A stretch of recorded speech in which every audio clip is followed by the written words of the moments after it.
It's thinking. Okay, we are live. Yes, we are. Good evening, everyone. We are live with In My Nature. I want to say this is our 19th live stream. It was supposed to Wow. be a mini series last August or September, and now it's a thing. And I wanted to become more of a thing. So we'll Mhm. stay consistent and see what happens. So we will just wait for a moment to invite people into this space. If you're happening upon this video and didn't really even know you're going to attend, you can share this. In fact, you can share this, Dr. A, on from my Cool. personal to your business or personal page or both. Anybody else free to share this video, well, not video, this live stream as we Okay. converse this evening. Any board members who are watching now, I do ask that you share with your network so we can get this conversation out to as many people as possible. I'm very excited. I feel a divine presence, the presence of God, because this is my friend. And we know when God is present, that amazing things happen, that miracles Yes. happen, that we get to experience the sacred. So we're excited this evening. I see one person popping up. We are on my personal Facebook, Dr. Monique Williams. No wonder. I'm like, I can't find it. We're on Heirloom as well. At Mm. Foundation, and we're on our YouTube page. So those of you who have subscribed, all 15 of you, thank you, and you are welcome to share. That's a big deal. If I was in That's a a big room deal. sitting amongst 15 people, it would feel like a crowd, right? So Yes. that's an important number. Yes. Thank you. I'm happy any Sunday I see 15 people. A lot Yes, of people. yes. Yeah. So, good evening, everyone. I'm Dr. Monique Williams, the founder and visionary of the Heirloom Foundation, and this is In My Nature. I see you all coming into this space. In My Nature is our conversation space. It's an extension of the Heirloom Foundation that was formed about not more a year and a half ago, on the premise of supporting Black owned family land in Somerville, Texas. Land that was purchased by my grandfather from family that's been in our family for over 100 years. And I was inspired by this concept, this miracle. As you all know, the crisis of Black land ownership, that we still have this land, and also convicted in thinking of ways to do well by this investment that my grandfather and grandmother made, and to use it for community betterment. So that's where the Heirloom Foundation comes from. And this evening, in my nature, I am have invited my dear friend, dearest friend, Dr. Latanya Agard, her full name, to come into this space. So say hello, Dr. A. Hello, everyone. I'm so excited. I'm nervously excited and excitedly nervous. We've been friends for so long that this is an amazing journey. And just to hear you say 100 years that your family has had this inheritance, Yes. and to like, why all of a sudden is God bringing this to birth now? Like, Yes. what's going on in the world and how that's shaping you? So I'm excited. Dr. Monique and I are friends Yeah. from Duke Divinity School, and we've remained intimately connected. I am in North Carolina, and so I'm excited to be here. I serve as a pastor and a therapist, and we'll get into some of that, I guess, a little bit Yes. later. Thank you. Thank you. And so, yes, aside from a very expensive degree, I think the thing that I did take most uh, from Duke was this friendship, and I am very grateful. Those of you who know me well, my family and the close friends that I do have, understand that it is quite the miracle for me to form an intimate friendship. It is a move of God. I mean that. And that's the same Yes. for Dr. A. And that is what happened for us almost 20 years ago. And so Mhm. we're grateful to be in this space. Dr. A is also one of the board members for the Heirloom Foundation. Ooh. Board members, thank you. She serves as our board secretary slash parliamentarian. Although we didn't vote on that, it just could be. And we're grateful for her willingness to step up in leadership. So Mhm.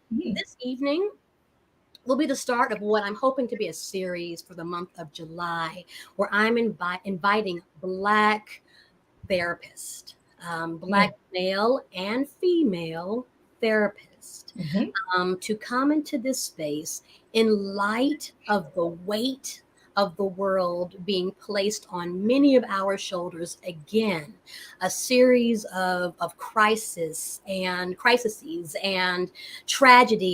are taking place, and ever so often we need to come together and just breathe, and to just connect with people who might help us to reconnect with ourselves. And so we're Mhm. starting that series with Dr. A.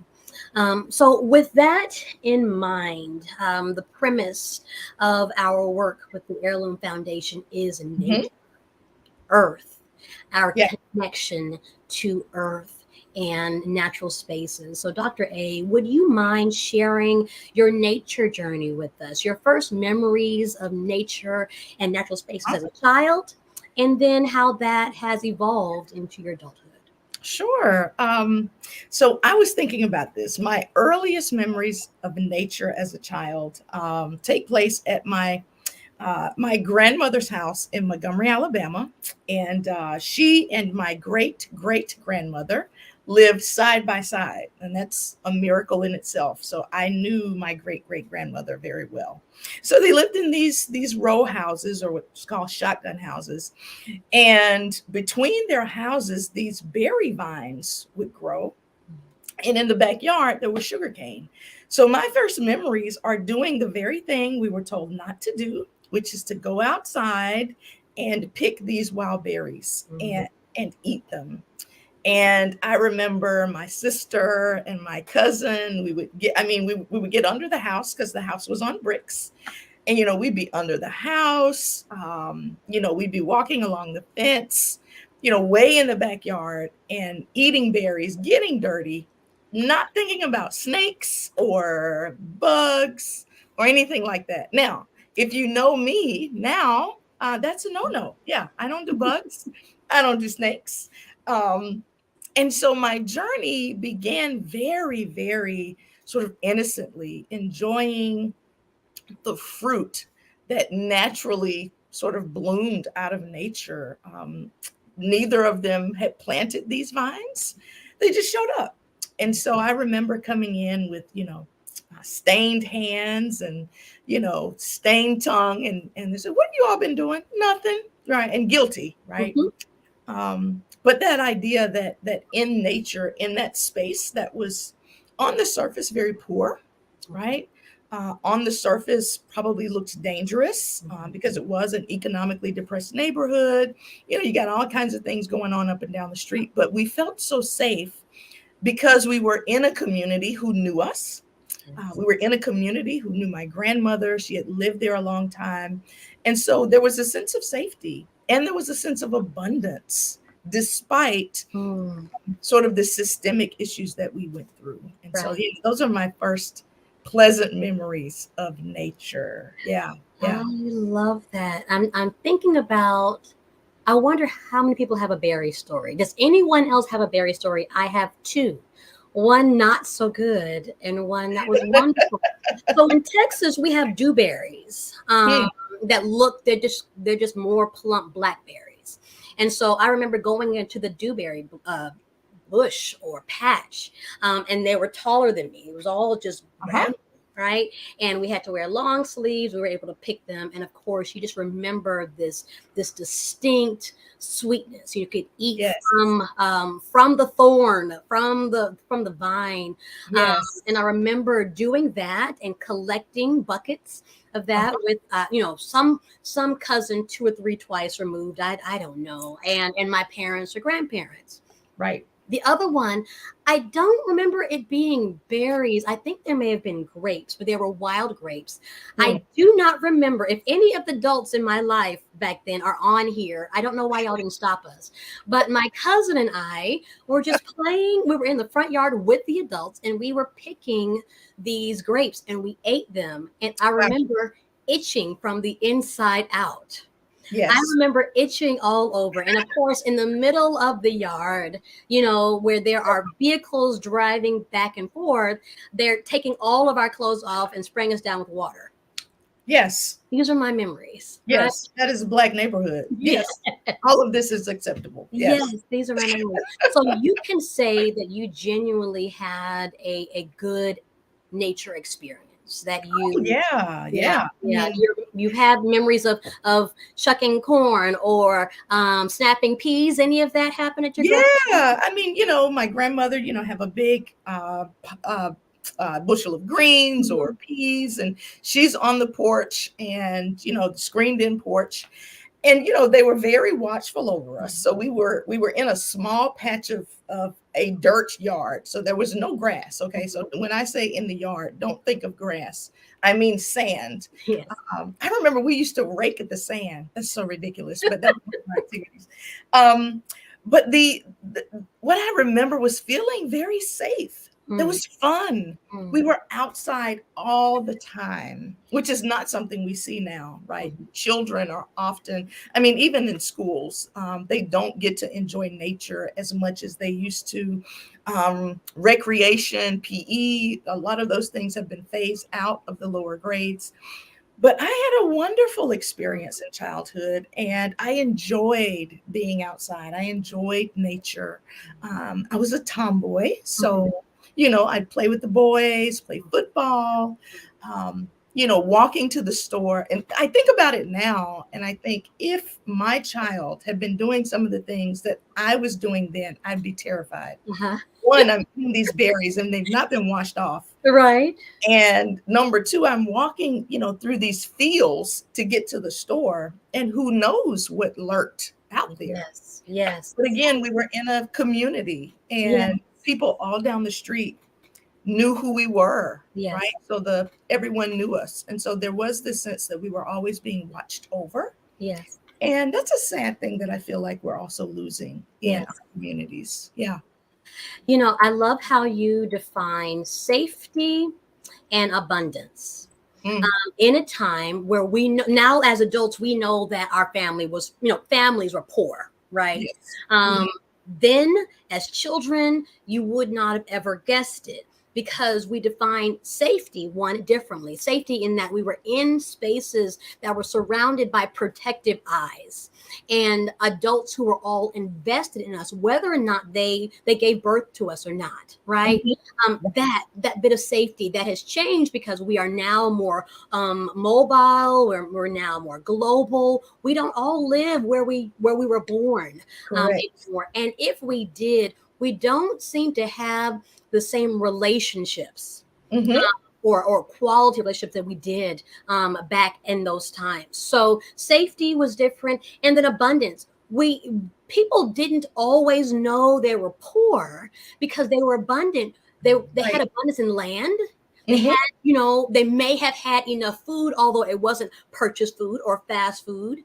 They may have had the abundance of love, of siblings around them, space to run, freedom to be, all the Yeah. things that we see now, and we're thinking, oh no, as you mentioned, I have kids, I have nieces, I have nephews, and I could never because Right. those spaces don't exist, or we don't have the abundance of food or land sovereignty because Hmm. here it is, we just have beautiful manicured lawns, but don't know how to plant or grow Correct. things. There was freedom in Yes. that.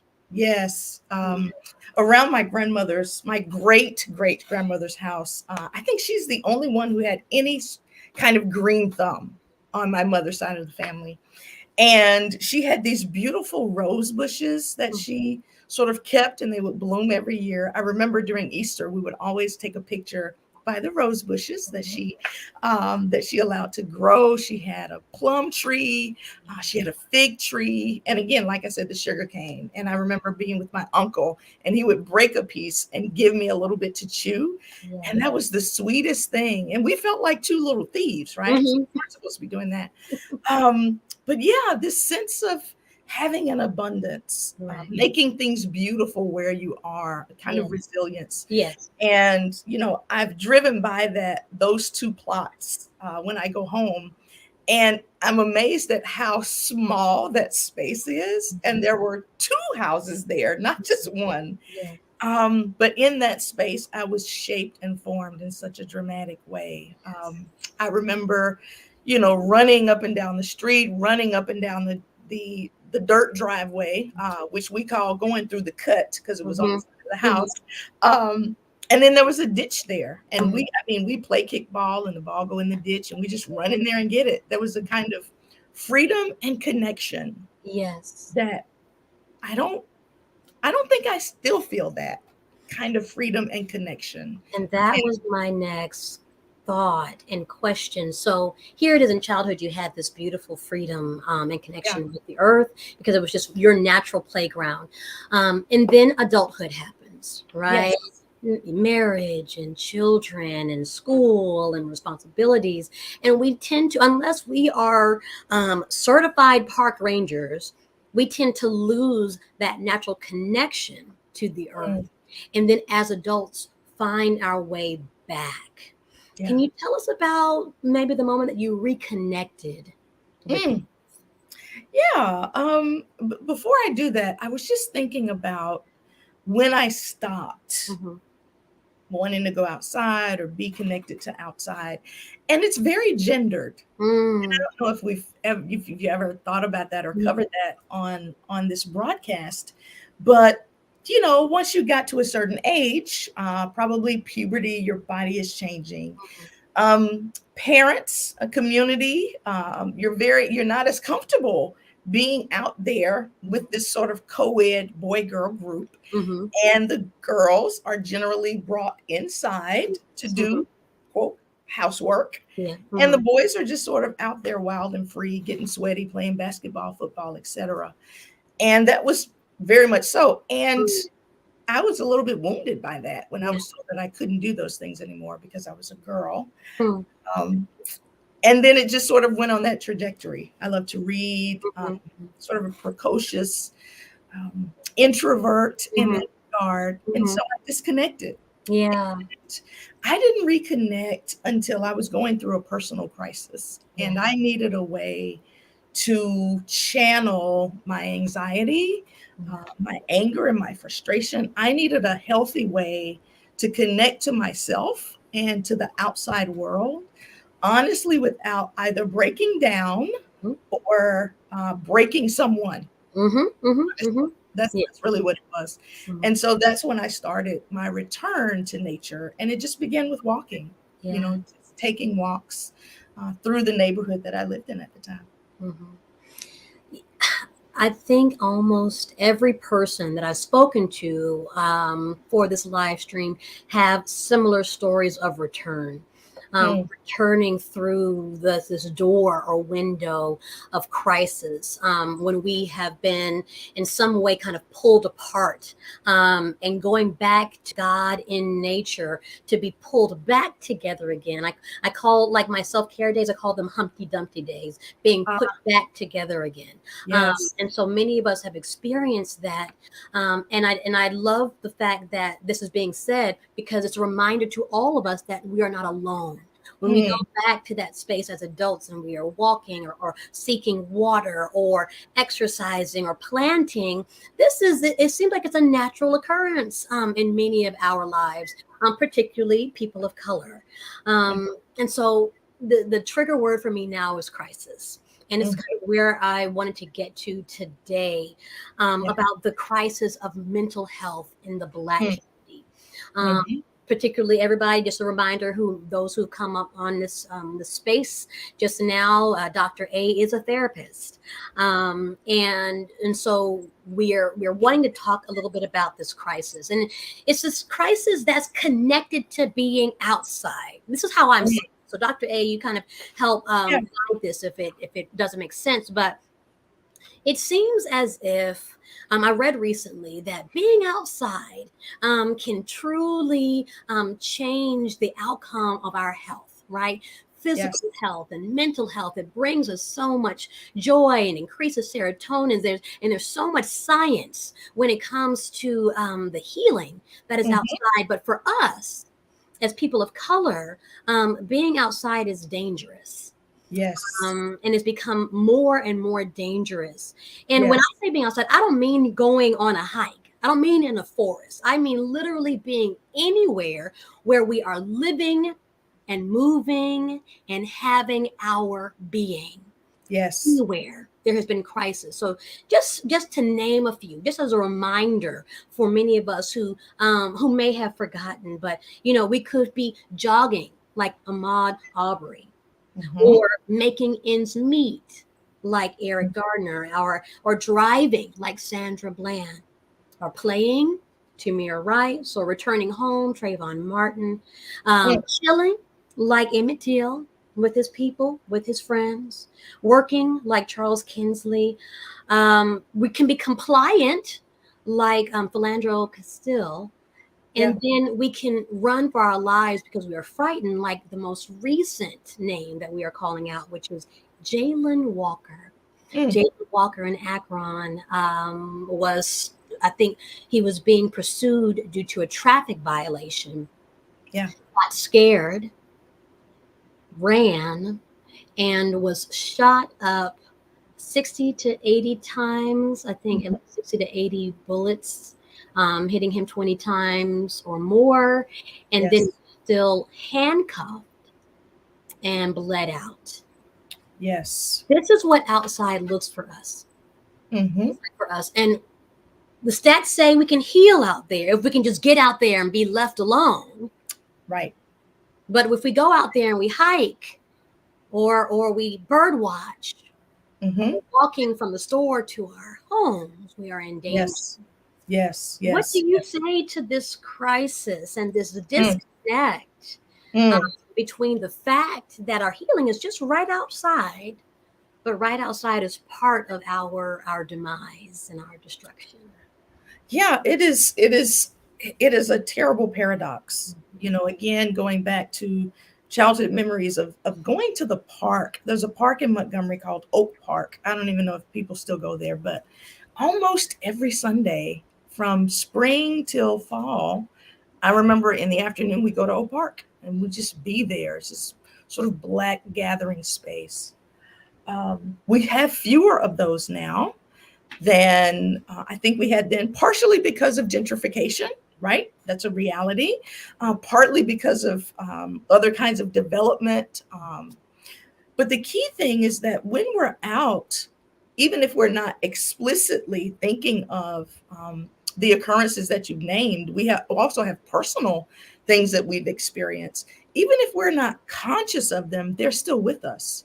And so those stories of violence against Black bodies stays with us. So there's a psychological PTSD. There's a wariness about being exposed outside, defenseless, even if that's just going to your car, going to the grocery store, let alone taking a walk, right?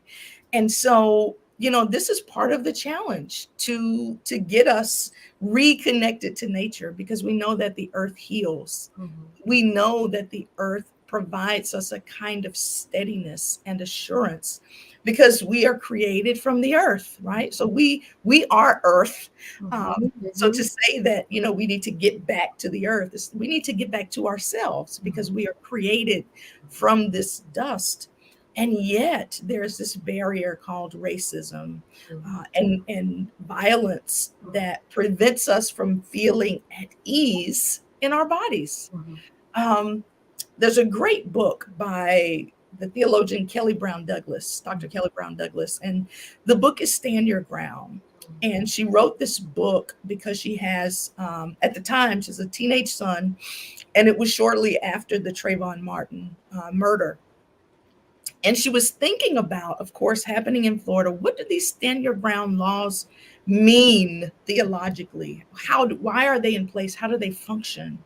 And her point is that the stand your ground laws function to protect white space, which is movable space. It's not as if it's demarcated on a map.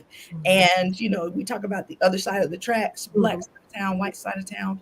She said that's part of it, but white space is any space where a white person has citadeled themselves, anywhere they've planted themselves, even if that means in our community, right? Yes. And this means then that if I'm in that space, I'm not safe, because a free black body, she says, is dangerous to Yes. them. A free black body has to be criminalized and controlled, because it is an affront to this white space that's been carved out or being carved out. And I think about that. And I think about the violence that we hear about in so many of our communities, the myth of black on black crime, for Yes. that's a myth created Yes. to demark sort of black community as violent, as dirty, as dangerous, as brutal, as subhuman, which is in contrast to the quote white space, the white neighborhood, which is obviously pristine and pure and holy and perfect, right? Yes. And so all of that, I think, is with us. We may not articulate it, but I believe it's with us, and it prevents us from feeling at ease when we try to return to nature. Yes. Yeah. Well, you described it well, this movable white space.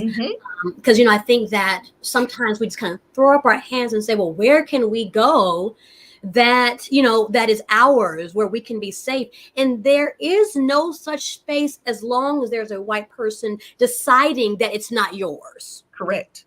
And that is a challenge. And I've seen that in recent days. Yes. Everybody who is listening, just please remember that we are speaking about 2022. And I'm seeing that in recent days. There was an article recently about a young man a boy on a bike, a little black boy, 11 years old, riding his bike in a very small town, predominantly white, and an old white man, 3 times his age, confronts him several times because he accidentally bumped into one of his friends. Then a gang of old white men followed this boy and bullied him and said that you do not belong here.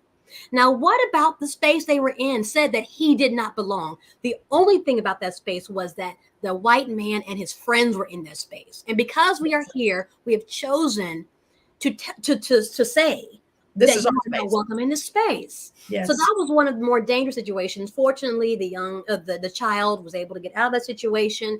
But the mother of that child mentioned the fact that this is what happens, right? This is their everyday experience and existence. And so we look at these things as if they are they have to be these big events, right? But we understand this in professional spaces. We call it microaggressions, right?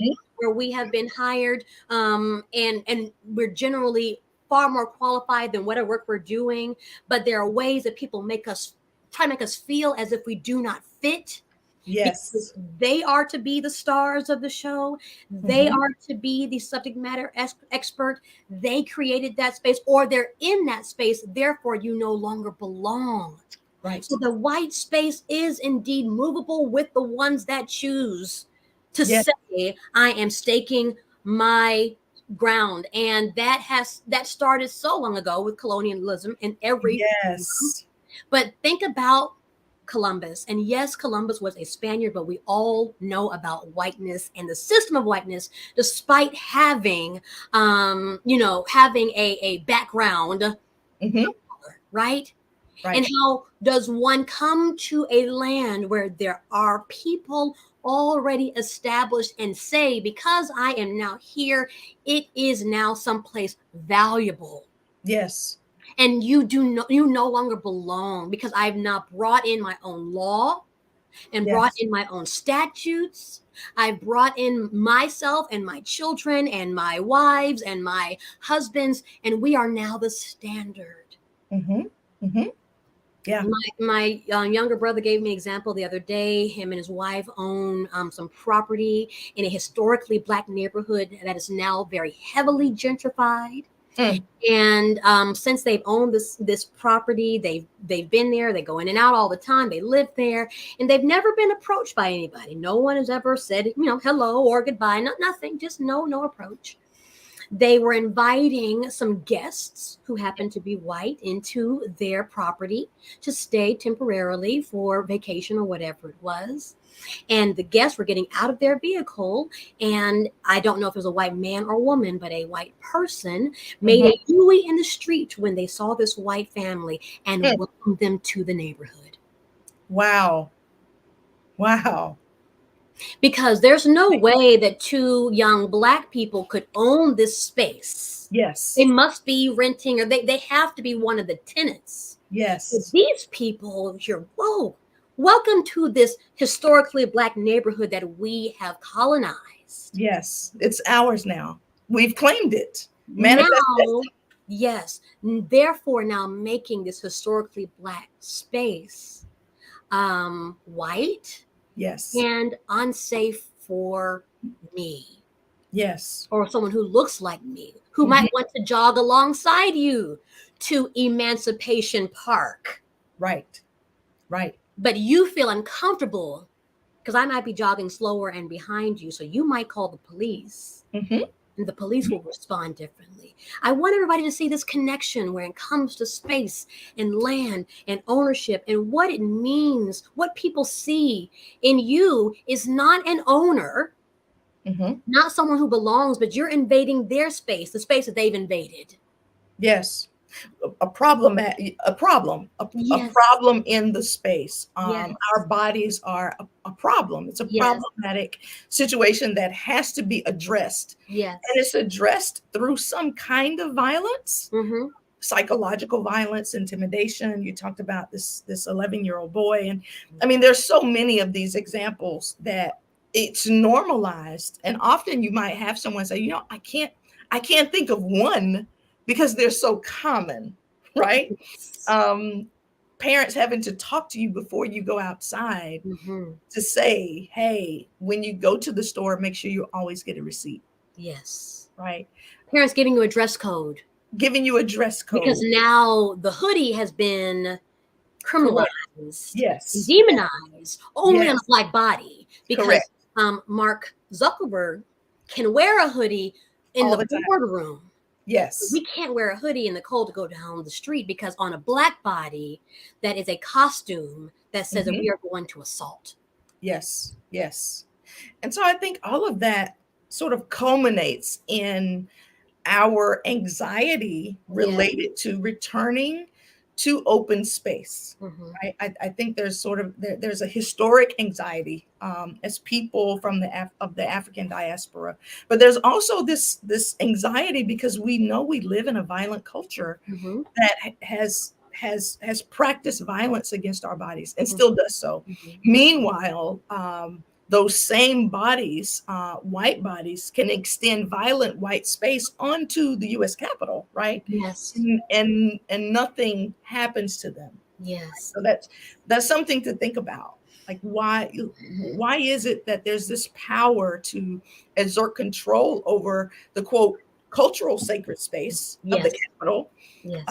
Without impunity so far? Mm-hmm. And upon Black bodies and brown bodies and queer LGBTQ bodies and differently abled bodies, yes, aged bodies and young bodies. Yes. There's something to this, right? Yes. So, one of the things I think about is, as a practitioner, how can we sort of reintegrate the blessedness of creation into our lives in a way that helps us to feel safe, Mm-hmm. but also connected. Mm-hmm. Right? Mm-hmm. How do we do that? Yeah. And it's not easy. Not Yeah, at all. it is not easy. It's Not not at all. easy. And this is kind of, we're going in the right direction. I was reading an article, a NAMI article.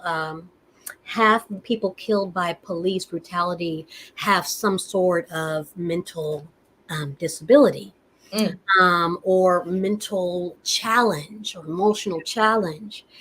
And if Black communities hmm are being mm, Black communities are being subjected to the type of violence that is causing mental and emotional and spiritual hmm challenges. Yeah. And half of the people killed by the police are mentally or emotionally disabled in some way. Yes. We're not winning that battle. Right. We're not winning that battle because not only are we violent, hmm we've been painted in our caricature, but now we are not of what they would say, what in the church, of hmm sound mind. That's right. Yes. And we're being blamed hmm for not being of sound mind when the soundness of mind is exactly what is being attacked. Yes. Yes. We Yes. we really lended ourselves to contemplating the challenges that are before us and hmm violence that we experience, we would indeed lose our collective minds, therefore making us even more Yeah. subjected to hmm more violence. I hmm mean, it's a vicious cycle. Yes. Yes. It's a Yes. vicious cycle. And so we don't have the answer. We hmm don't have any one answer. But what should be? We can come up with this together. What Sure. is our response? What do we do? Because we can't Right. necessarily change these circumstances. We're doing our best, right? We're voting. We're Yes. being I hope we are. yeah. We're Right. being the loud voices hmm of the ethnic majority, not Yes. minority, of the ethnic majority. We are writing, we're producing film, we're doing all these things. But what does the Mm. average person do? Yes. To just walk through all of this violence and the fact that these spaces are not safe for us. But then there's healing over there. Yes. Such great questions. I think the first thing I want to do is to destigmatize um, mental health therapy. I want to remove that stigma because the dual challenge of feeling unsafe, feeling anxious, being afraid, on layered on top of that, if you seek mental health care, in the Black community, oh, you crazy, right? So Hmm. you have that, which is full of shame, right? Yes, Full of shame. you're crazy, and or you are faithless. Yes, yes, And these are yes, two things that we reject in yes, the yes. religious Black community. You are faithless, hmm you are crazy. Yeah. Mm, And as I've heard other people say, Black people don't do that. So now you're giving up part of your Blackness by mm, seeking to be whole. Like mm. it's not Black to seek to be whole, Yeah. right? Because wholeness, we've only seen that Yes. in white people. Right. Yes. So I want to remove that stigma Mhm. and the narrative associated with that because it only serves to compound our trauma. Mhm. It only serves to increase our feeling of isolation and anxiety and fear. And so, first, I think the first thing is to really seek out resources in your community, in your network. Mm. And one of the wonderful things that has happened because of COVID is this explosion of virtual networks Mhm. because some of us do live in places where we don't have really viable access to a Black community, a thriving Black community. We feel like we don't fit. Yeah. I have several clients who talk about having been rejected in the Black community, either because they were fair skinned Mm. or because, they were upper middle class or whatever, Yeah. but they also were rejected by white community, right? And so they've struggled forever to find community. But the explosion of technology gives us access to find a network of support. So that Mm. would be the first thing. We need community. Yeah. We need community, which is one of the beautiful things I think of from my childhood. Now, my community was actually my family because there were a lot of us, Mhm. but we were in a community where people knew who we were. Mhm. So if we were doing something, they would say, if you don't stop, I'm going to talk to your mom, or just go home, right? Mhm. We don't have that as much anymore. And so as adults, I do believe we need community. We need healthy connection. And that's hard to do. Yeah. That in itself is hard. Mhm. You said, we were talking at the beginning for folks who just came on about how both of us struggle with making new relationships, Mhm. which is why it's amazing that we are connected, Mhm. because we recognize that it's dangerous for Black women Yes. to be vulnerable in Mhm. any space. Yes. But our healing comes from connection. I want to Yes. say that again. Our healing comes from connection. Yes. And you don't have to have a large tribe. You Mhm. just need a tribe who loves you, who Yes. cares about you, who Mhm. seeks the best for your life to flourish. Mhm. Um, so seek help, mental health care in your community. And that doesn't have to look like going to therapy traditionally. Yes. Um, that could be finding a yoga class Mhm. that allows you to stretch Mhm. and focus and release your anxiety. It could be seeking out sound therapy. Mhm. I have a Tibetan singing bowl, Mhm. and I use it Mhm. myself, right? I use it for myself, and Mhm. I've started using it in our worship space. Mhm. And my congregation looks at me like I'm so strange, but I think they like it. I think Mhm. it's catching on. Um, because there's healing in the vibration. There's healing in this tonality Yes. brings you not only to yourself, but also outside of yourself. Yes. There's an interconnection and an outer connection. Cycling groups, Mhm. running groups. Mhm.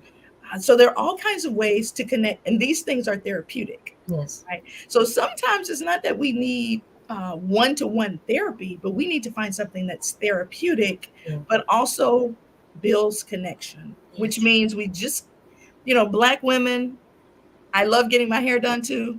I have nothing against getting our nails done and our toes done, but that's not necessarily connection for all of us. Right. It's still very isolated. We need connection. Brothers, we need connection, Yes. because healing happens in connection. Yes. I agree.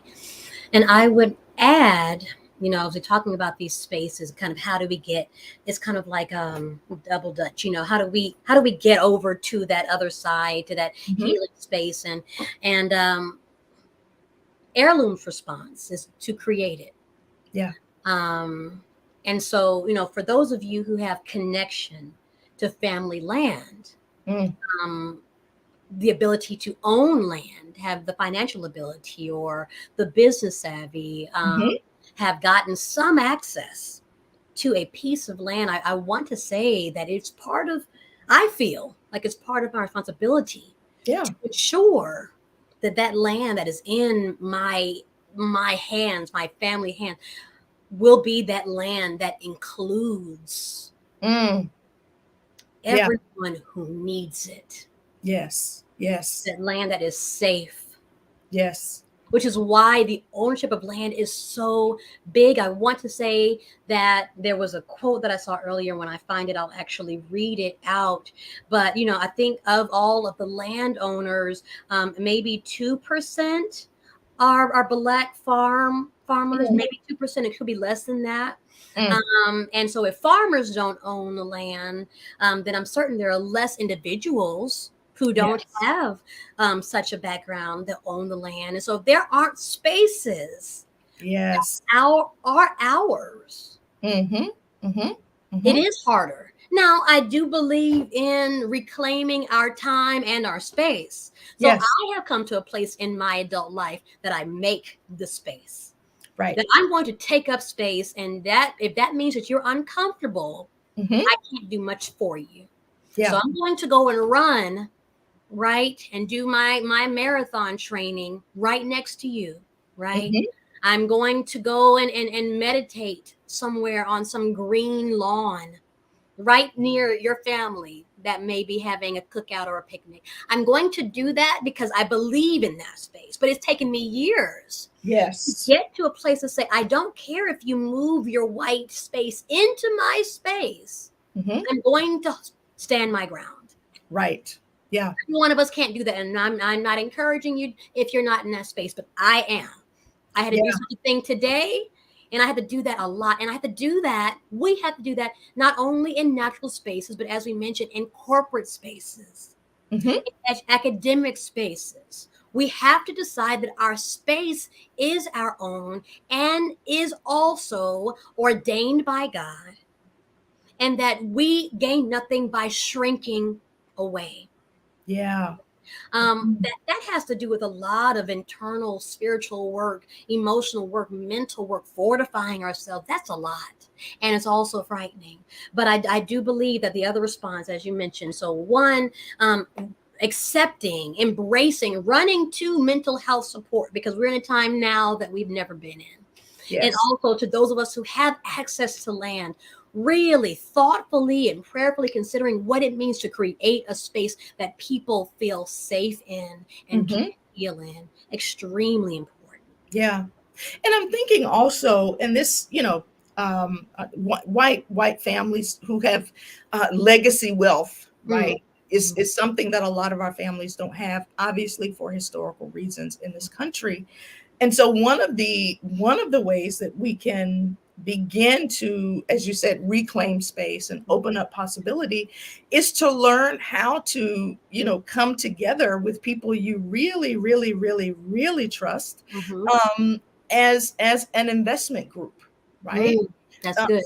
because we can do more together. But again, we have been sort of trained Yes.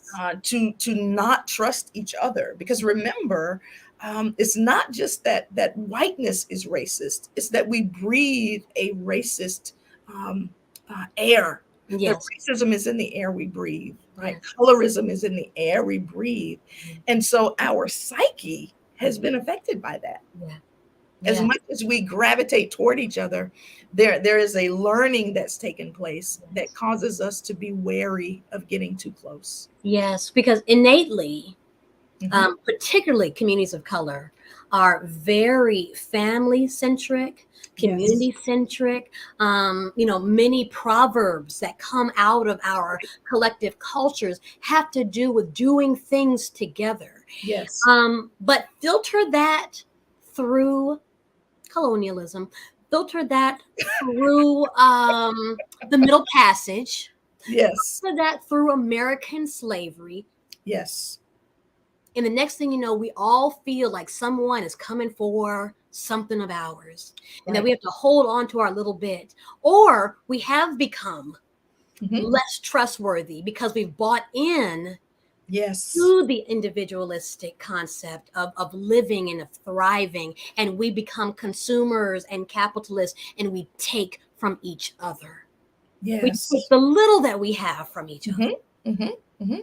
Yes. Yeah, yeah, you're right about community, and that is it's hard for me unless it has come naturally in my blood.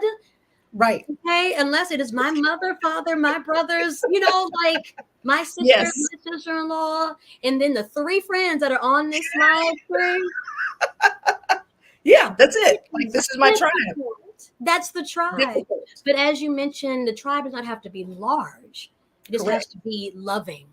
Yes. It It has doesn't to have to be be loving. large. Yeah. Because, again, being a Christian, right? Yes. So Jesus saying, where two or three are gathered, in my name, I am there. I am in your Yes. midst. And Yes. so even in that scripture, Jesus reminding us that I am present. I create healthy community with just 2 or 3, right? Mhm. You don't have to think, oh my gosh, I have to go out and, develop this huge network. No, you need a few people to begin with who can help hold you, Mhm. who can help hold your pain, but also hold your joy. Yeah. Because I don't want to, we don't want to paint Black life as this, horrible existence.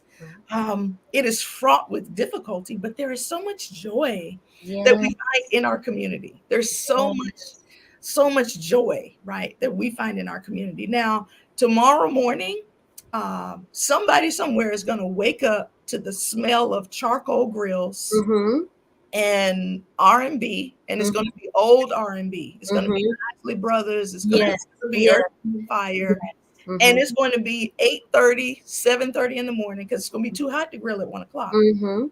But that is a gathering that's not about the 4th of July to celebrate this country.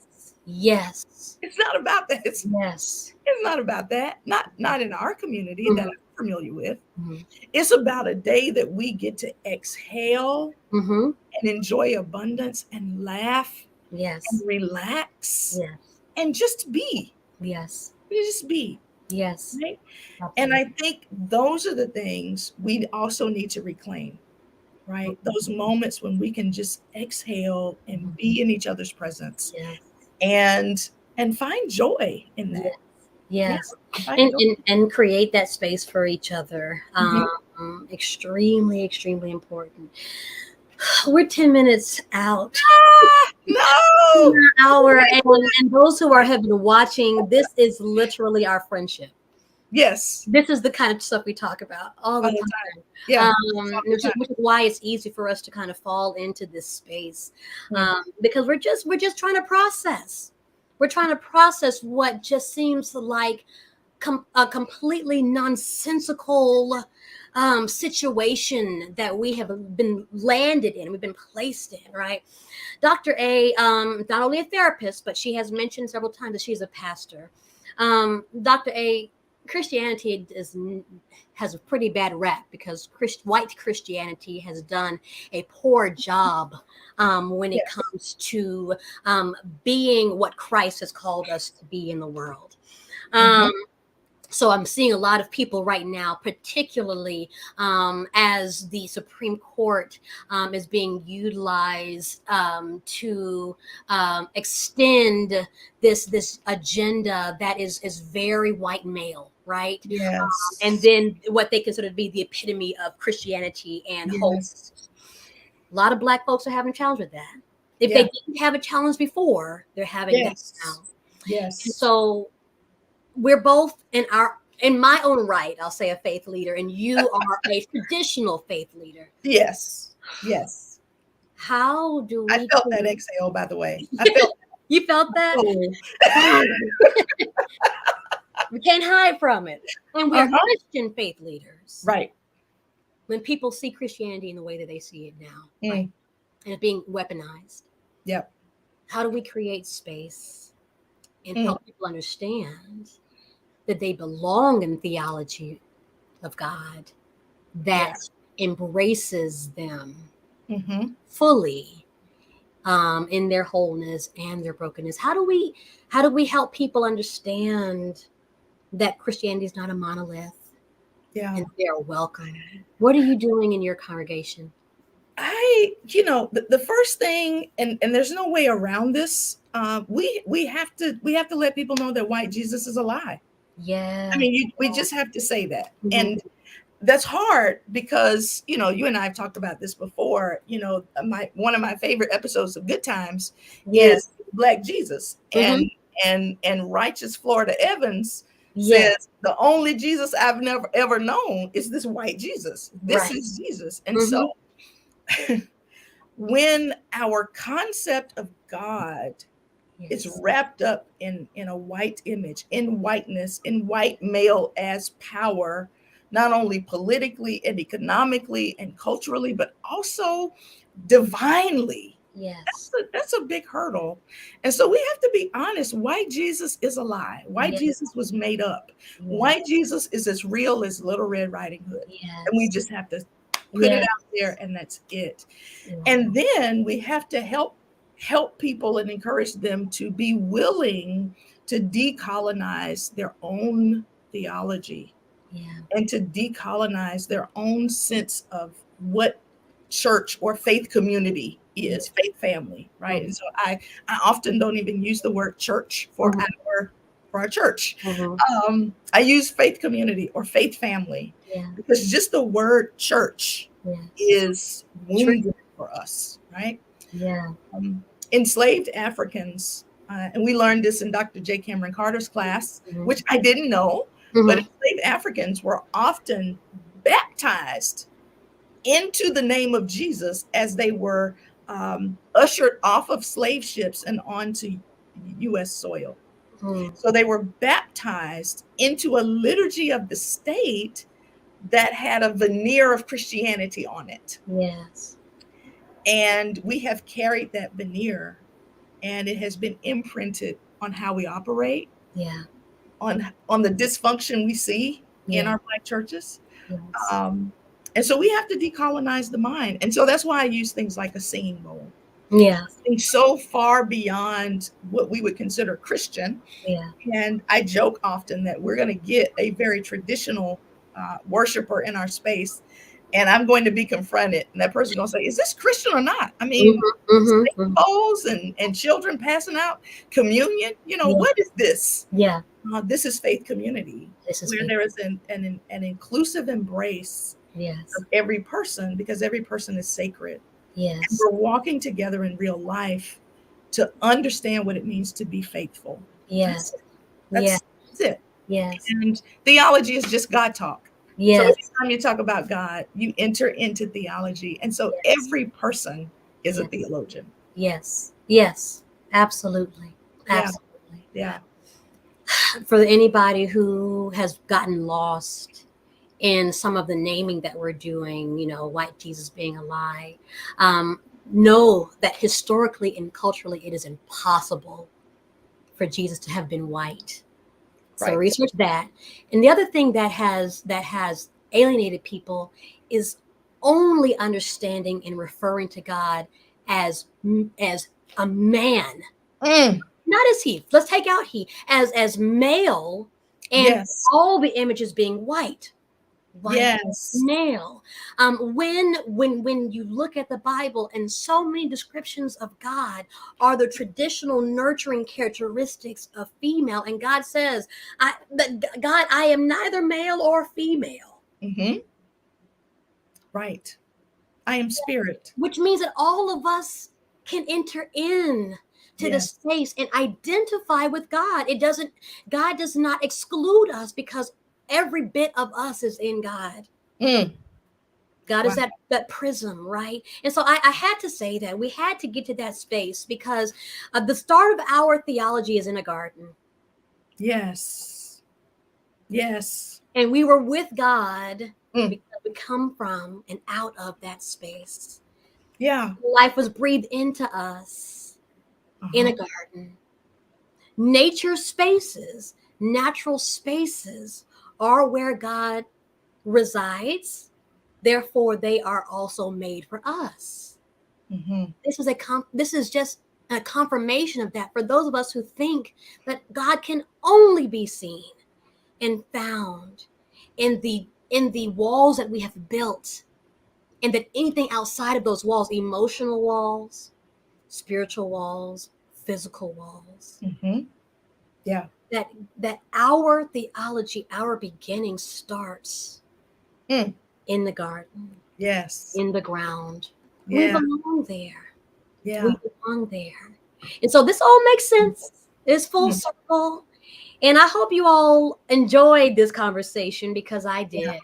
Me And it too. was equally as challenging as joyful, just to know that we are not alone in the challenge of us trying to parse through what it means to have an identity as Black, as female, as Christians, in the space that we're in, what it means to be bold in ourselves. A lot of us are grappling with that, and we can say with full confidence that we belong in holy spaces, and Yes. where we move is Yes. holy ground, because if God is present with us, and God says that God is. Mhm. Mhm. Yes. you We know? have to learn to walk that out, just Yeah. to embody that truth, Yes. Yeah. right? That Yeah. God scooped this dark, rich soil, Yes. and it is from that place that all humanity is created, Yes. um, but especially, right, Yes. who have, the melanin that makes it all beautiful, Yes. Yeah. that that Yes. we are from the earth. Yes. We And all are affirming in you right now. yeah. Our audience, many, most being of African descent. We are affirming in the audience of those who walk aside, right alongside us, Mhm. white women, particularly white men who have been awakened to understanding Mhm. what it means to value our lives. Um, Yes. like we're just affirming all of that in this space this evening, Yeah. Yeah. and grateful that that we do belong and we do not need Mhm. permission Yeah. to do so, and that the earth has the healing and we have access to the earth, and that we have access to our communities and we have access to mental and emotional health, and that spaces like Christian spaces are not all the same, Mhm. but there are so many of us that are creating spaces that say you belong here with us Yes. and God. We're not giving you permission. We're just opening up. We're just saying what God has already said. Yes. So we've got to wrap up. Mm. Yeah. We've got nice, consistent, no questions or anything today, but it's nice, consistent flow of viewers this evening. And I hope you Yeah. all have enjoyed this conversation. There are quite a few people that I know that we'll be bringing back on for part 2 and 3 or in panels, and Dr. A will be one of those. And so I am so grateful. And as we end, the way that we always end, I want to have this collective. Well, this no, it's actually an individual affirmation that we will Mhm. create together. Mhm. And so, as you know, Dr. A, I'll read the statement is in my nature too, and then you'll just fill in the blank. Before I do that, everyone, please do not forget to support our social media platforms at the Heirloom Foundation, both on Facebook and on Instagram. We have our website, www.theheirloomfund.org. You can get in contact with me on my personal page or my business page, but we desire to make physical spaces on Mhm. Black owned land that is safe and welcoming and healing. And we're doing that step by step. So keep an eye on us because we're going to be growing in the next couple of weeks and months. And then, Dr. A, please share your social media. Yes, you can find me on Facebook at Latanya Agard. I'm on Facebook, just as my name.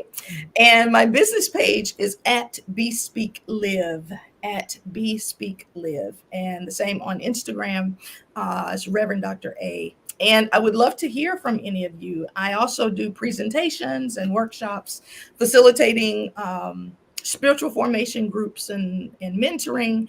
And so if you're interested in the nexus of mental health and spirituality, and executive growth or anything like that, I'd love to talk to you about how we can collaborate together. Yes. And then in the season right now where we do have a lot of telehealth, right? Not every therapist will have access to every state, but according to what your need or interest is, if you are interested, at least reach out to Dr. A. She can check to see if your state would allow her to provide services for you. And if not, then, I'm certain that she may be able to help you find or point you the right direction to Absolutely. get the services. But we encourage mental health in the heirloom space, as we do have Dr. A on our board, and we believe in that. We walk in that. So, as we end, Dr. A, it is in my nature to see. Hope, It is in my nature to feel. joy, It is in my nature to attract. misfits, Hmm. It is in my nature to reject. evil, It is in my nature to embrace. people, It is in my nature to love. God, and it's in my nature to be. Mm. Period. Period.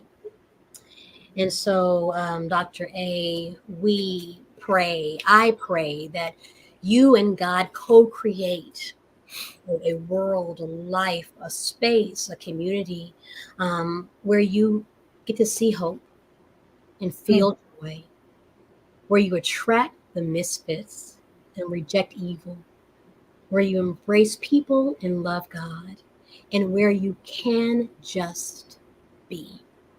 Yeah. Thank you for Thank your you. time this evening. Thank you to all of the viewers, and look Yes. forward to our next therapist coming up, and I'll have an announcement very soon. Have a great Awesome. evening, Good everyone. night, everybody.